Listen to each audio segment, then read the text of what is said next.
Hi, my name is Jan, this is my channel Dr. Kübel and I'm making things. In this video I show you how to make finger joints on table saw. I cut some finger joints and built this little box. It's a box for tea bags.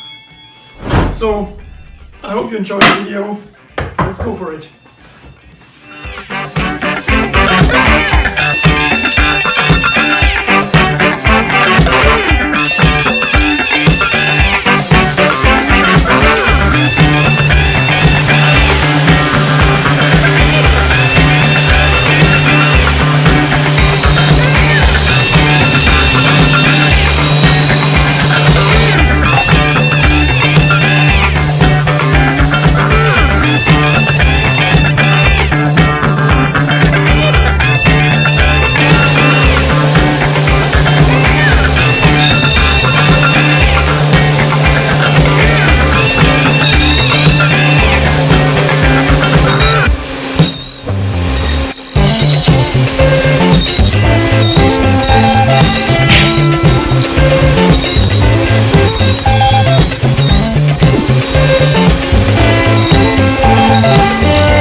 my video and liked how I cut the finger joints on the table saw.